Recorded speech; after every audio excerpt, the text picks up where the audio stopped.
तारीख होती 13 जुलै 2025. सकाळचे 7 वाजले होते.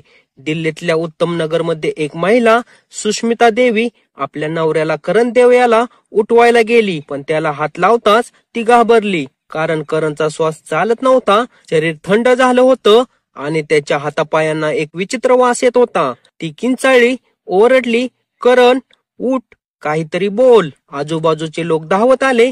एकच गोंधळ माजला.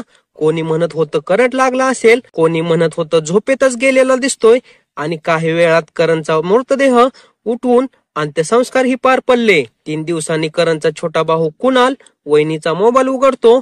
त्याला वाटतं सहज फोटो बघू. त्यांच्या नजरेस पडतात काही चॅट्स, आणि ते चॅट्स वाचून त्याच्या अंगावर अक्षरशः काटा येतो. त्या चॅट्स मध्ये स्पष्ट लिहिलं होतं, गोळ्या घाल त्याच्या जेवणात, झोपल्यावर शॉक दे, त्याला संपव. हे सर्व आदेश देणारी कोणी अनोळखी व्यक्ती नव्हती. तो होता रोहित, सुष्मिताचा पतीचा चुलत भाऊ. करण आणि सुष्मिता यांचं लग्न झालं होतं 2014 मध्ये. सुरुवातीचे काही वर्ष खूप सुखात गेले. एक गोंडस मुलगी झाली, पण नंतर भांडण, शिव्याशाप, मारहाण यामुळे सुष्मिता अक्षरशः तरपडत होती. करणची वागणूक दिवसेंदिवस हिंसक होत चालली होती. त्याने तिला करवा चौथाच्या 1 दिवस आधीही अमानुष मारहाण केली होती. त्याच वेळी तिचं मन निर्णायक निर्णयाकडे वळलं. याला संपवल्याशिवाय मी स्वस्थ बसणार नाही.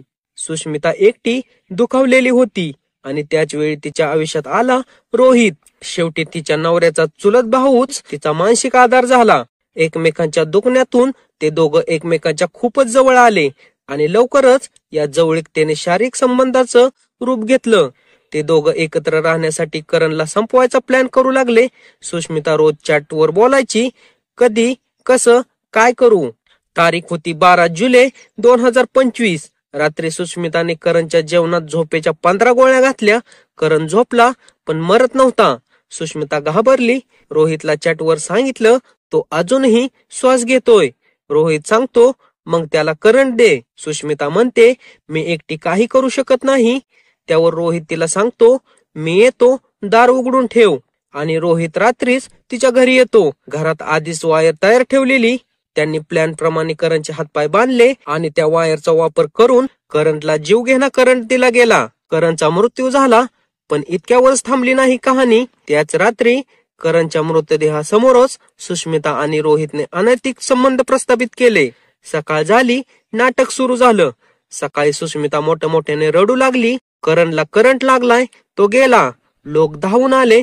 कोणालाही संशय येऊ नये म्हणून सुष्मिताने आणि तिच्या वडिलांनी पोस्टमॉर्टम न करण्याचा आग्रह धरला. रोहित हे तिथेच होता, शांत, संयमी. अखेर करणचा अंत्यसंस्कार पार पडला, पण मोबाईलवरची चॅटिंग ती विसरली गेली नव्हती. कुणालने मोबाईल घेतला, आणि हा सगळा काळा इतिहास उघड झाला. स्क्रीनशॉट घेतले, पोलिसात तक्रार दिली. पोलिसांनी दोघांना ताब्यात घेतलं, आणि काही वेळातच या दोघांनी गुन्ह्याची कबुली दिली. एक पत्नी, एक प्रियकर आणि एक निर्दोष नवरा, 3 पात्र. ही घटना बनली समाजाला हादरून टाकणारी. कधी मायेच्या नात्यातून, कधी मारहाणीतून, कधी अनैतिक वासनेतून. मानवतेचा अंत झाला, आणि विश्वासाचा मृत्यू होत चालला आहे. मंडळी, या घटनेचा उद्देश कोणालाही बदनाम करणं नाही, पण समाजात काय काय घडत आहे याची जाणीव करून देणं हे आपलं कर्तव्य आहे.